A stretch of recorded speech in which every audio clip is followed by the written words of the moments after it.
beban gerak cepat itu paling berat selalu turun ke bawah. Dalam praktis sebuah organisasi, arahan yang kabur itu nggak berhenti di level wacana.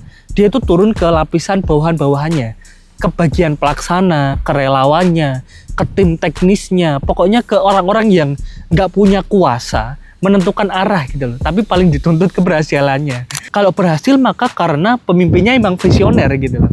Kalau gagal ya berarti pelaksana atau panitianya kurang sigap, kurang siap gitu loh.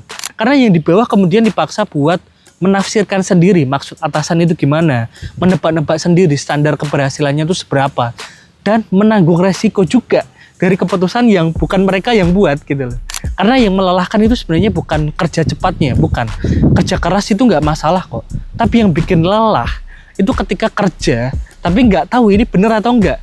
Merasa salah, tapi nggak tahu ini salahnya itu di mana. Dan kadang kita tuh takut dikoreksi bukan karena nilai, tapi karena selera. Ini hasilnya nggak sesuai tuh sama selera atasan gitu.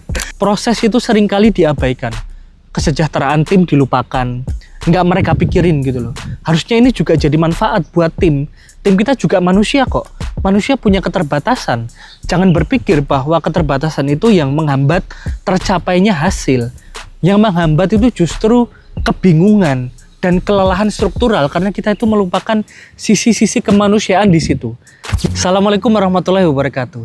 Kemarin aku ngobrol sama temanku dan dia curhat soal organisasinya.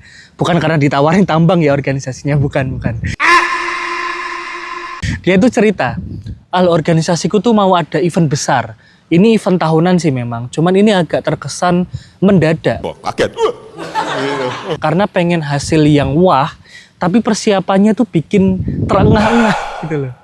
Karena instruksinya itu semua lini disuruh gerak cepet, biar bisa menghadirkan manfaat seluas-luasnya untuk masyarakat gitu katanya. Nah menurutku gerak cepat itu malah jadi terkesan mendadak dan gak terkonsep dengan baik. Ini tuh arahnya mau kemana, nah asal gerak cepet nabrak sana nabrak sini nanti siapa yang disalahkan? Ya bawahannya. Karena apa? Yang atas-atasannya gitu kan, itu tinggal komando aja. Kita yang di bawah itu yang kemudian tuh pontang-panting. Oke kita bahas.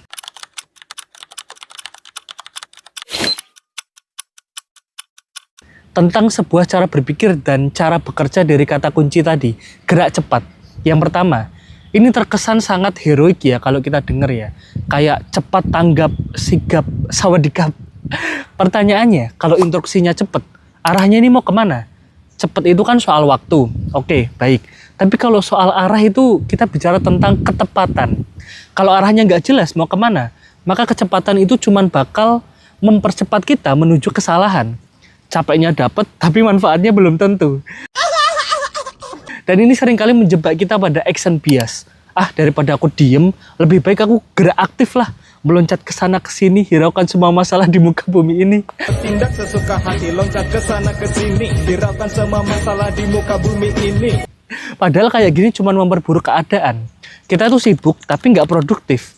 Lebih baik kita sejenak menganalisis data sebelum kita melangkah terjun ke lapangan.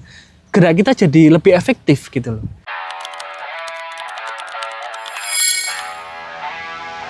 Kedua, tentang manfaat seluas-luasnya, kedengarannya oke sih, ini ideal. Tapi definisinya apa? Karena ini agak kosong ya secara operasional ya. Kalau nggak bisa menjawab soal manfaat buat siapa, karena terkadang apa yang dianggap manfaat bagi satu kelompok, belum tentu manfaat juga buat kelompok yang lain. Malah mungkin cenderung merugikan gitu. Kemudian manfaat dalam bentuk apa? Indikator yang bisa kita ukur buat disebut manfaat itu seberapa gitu loh. Manfaat ini dalam jangka pendek atau jangka panjang. Karena kadang kita itu cuman mentingin jumlah. Jangkauannya itu seberapa, banyaknya itu berapa gitu loh. Daripada kedalaman atau impact-nya. Padahal dampak yang mendalam itu untuk 10 orang aja misalnya. Itu lebih berkelanjutan daripada 1000 orang. Kalau di marketing itu ada prinsipnya gini, kita nggak bisa menyasar semua orang. Kita harus nentuin tuh segmentasinya. Karena menyasar semua orang itu hanya menghabiskan energi kita. Makanya kata memberi manfaat seluas-luasnya ini kemudian cuman sekedar jadi jargon moral, bukan tentang tujuan strategis. Akhirnya yang terjadi bukan mencapai manfaat yang seluas-luasnya, malah manfaatnya itu jadi kabur gitu loh. Dan jargon-jargon kayak gini itu sebenarnya bukan digunakan buat panduan kerja ya, tapi cuma jadi alat komunikasi buat membangun citra moral. Biasanya ciri-cirinya kayak gini. Fokusnya itu lebih banyak pada publikasi soal siapa yang terbantu, berapa banyak, daripada soal evaluasi kritis tentang apakah yang aku lakukan itu udah benar-benar mengubah hidup mereka. Ketiga, arahan yang kesannya mendadak kayak gini itu melahirkan kepanikan terselubung. Arahan ini seringkali itu bukan lahir dari sebuah visi, tapi itu dari FOMO gitu. Takut ketinggalan sama organisasi lain misal. Kemudian tekanan citra, karena masa organisasi sebesar kita nggak bisa maksimal ngadain acara kayak gini. Tanpa kita mikirin kemudian, lah emang nama besar organisasi ini sebanding sama kualitas manusianya yang sekarang gitu. Sistemnya udah kamu evaluasi dan perbaiki belum? Kalau kita mikirin citra, malah mengaburkan dan menjauhkan kita dari masalah yang sebenarnya. Dan akhirnya apa? Panitia itu kerjanya jadi reaktif, panik, evaluasi kemudian dikorbankan demi yang namanya kecepatan.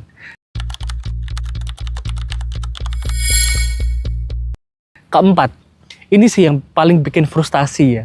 Beban gerak cepat itu paling berat selalu turun ke bawah. Dalam praktis sebuah organisasi, arahan yang kabur itu nggak berhenti di level wacana. Dia itu turun ke lapisan bawahan-bawahannya. Ke bagian pelaksana, ke relawannya, ke tim teknisnya, pokoknya ke orang-orang yang nggak punya kuasa menentukan arah gitu loh, tapi paling dituntut keberhasilannya. Kalau di level atas, arahan gerak cepat itu dipikirnya itu semacam semangat gitu loh, motivasi gitulah. Tapi di bawah-bawahnya, dia itu berubah jadi lembur mendadak. Kalau dibayar pantas sih nggak apa-apa. Revisi tanpa ujung, kerja tambal sulam, dan mengalami kebingungan dan kepanikan. Tapi di depan itu harus tetap terlihat profesional. Kan ini melelahkan ya, dan bawahan itu nggak pernah ditanya kenapa atau gimana menurutmu. Tapi cuma ditanya gini, kapan selesai?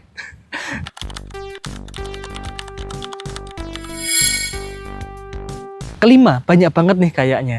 Ketidakjelasan arahan itu sama saja dengan pemindahan tanggung jawab. Ya kalian boleh setuju, boleh enggak sih, diakui atau tidak, monggo lah.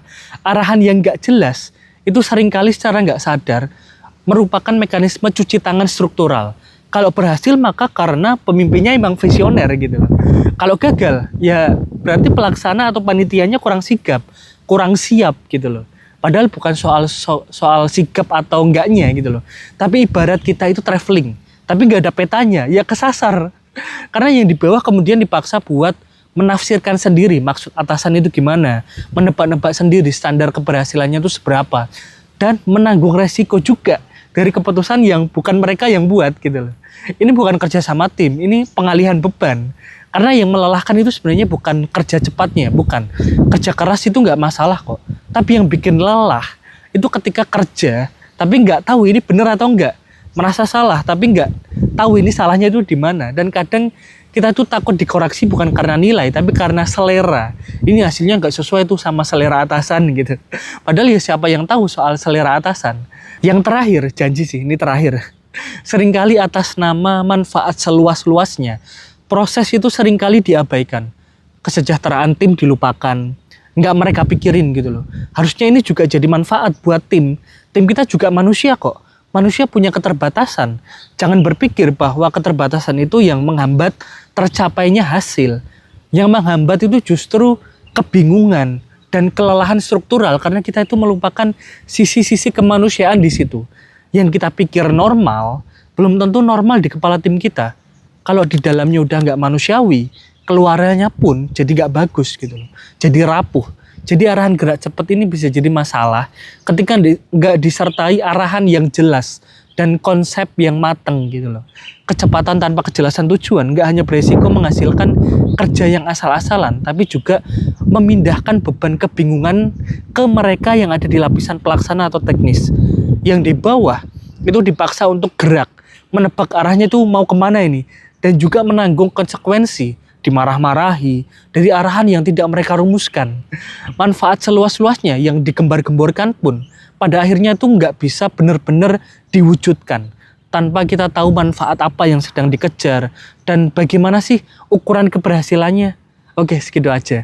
Kalau ada yang pengen curhat apapun ya, mungkin tentang organisasi juga, mungkin kita bisa bahas di kolom komentar atau DM aku di Instagram. Wassalamualaikum warahmatullahi wabarakatuh.